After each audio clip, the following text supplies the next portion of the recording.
Assalamualaikum warahmatullahi wabarakatuh, sahabat kalian yang berbahagia.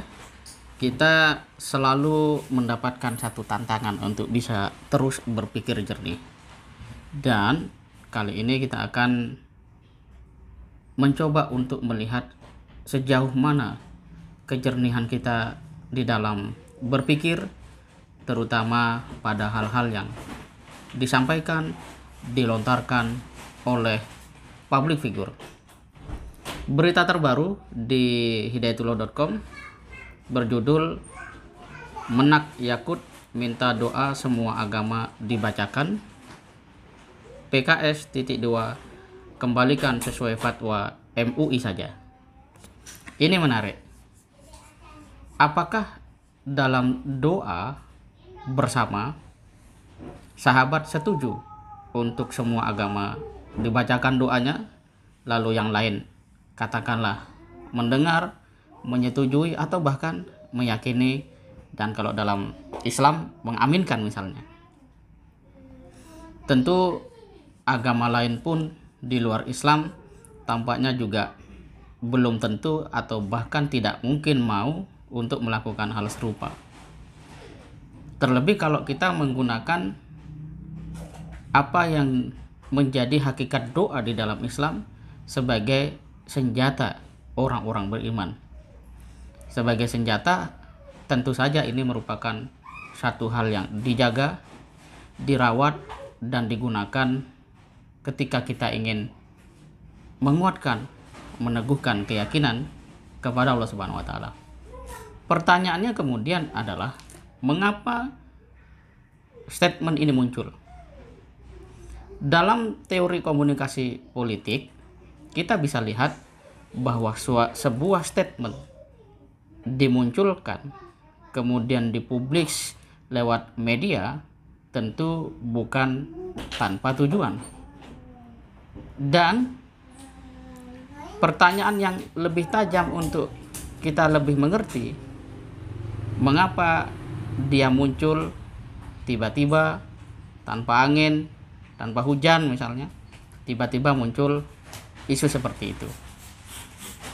Ini menunjukkan bahwa sesungguhnya ada sebuah, ya katakanlah, hal-hal yang sengaja dilontarkan untuk mendapatkan perhatian, mengalihkan perhatian publik, atau dalam tujuan yang lainnya mengaburkan makna yang jelas yang sesungguhnya sudah sangat terang di dalam kajian agama keislaman.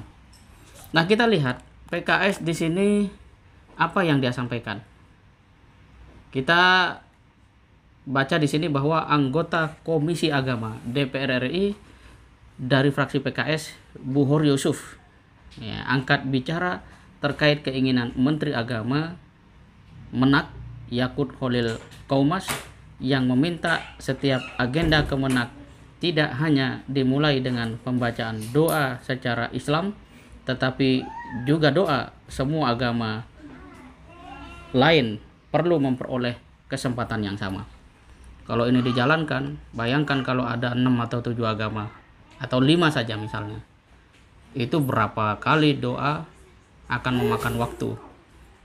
Kalau misalnya satu agama berdoa 15 menit atau 5 menit lah paling sedikit, 5 agama berarti 25 menit, itu hanya untuk mendengar doa. Betapa efisiensi waktu menjadi satu hal yang kemudian penting untuk diperhatikan. Di sini Buhor Yusuf mengatakan bahwa sebaiknya Menteri Agama meminta pendapat MUI, atau lebih arif bila persoalan ini dikembalikan saja sesuai fatwa MUI usulnya. Kemudian disampaikan di sini dalam berita ini bahwa untuk diketahui, pada Musyawarah Nasional MUI ke-7 tahun 2005, MUI menetapkan fatwa tentang doa bersama yang tertuang dalam fatwa MUI nomor 3 garing Munas, ya, dan seterusnya, tentang doa bersama yang isinya orang Islam haram mengikuti dan mengamini doa yang dipimpin non-muslim.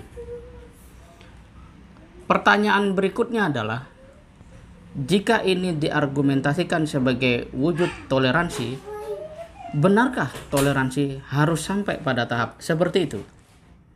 Kalau Gus Hamid, rektor dari Universitas Darussalam Gontor, itu mengatakan toleransi itu lakum dinukum waliyadin, bagimu agamamu, bagiku agamaku.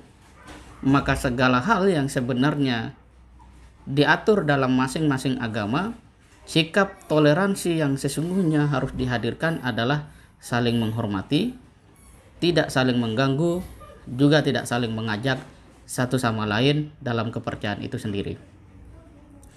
Dan kita bisa juga memahami masalah ini dengan sebuah ilustrasi yang sederhana.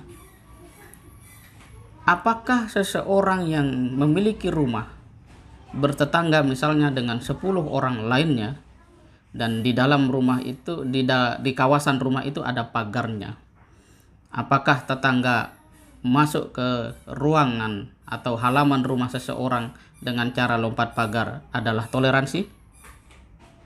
Atau dia masuk ke dalam rumah tanpa izin karena merasa sudah sama-sama saudara misalnya?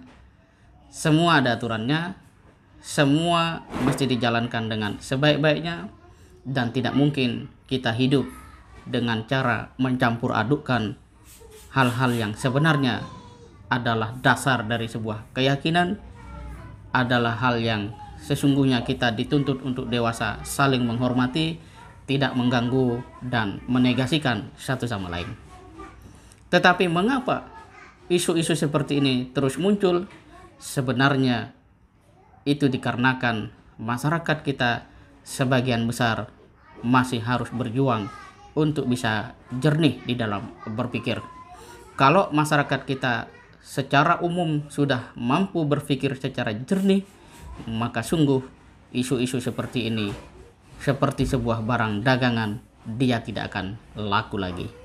Sahabat kalian yang berbahagia, inilah yang dapat kita diskusikan pada kesempatan ini. Terus kuatkan semangat untuk jernih berpikir, dan mari hadirkan semangat untuk nyata di dalam berkarya. Semoga bermanfaat. Assalamualaikum warahmatullahi wabarakatuh.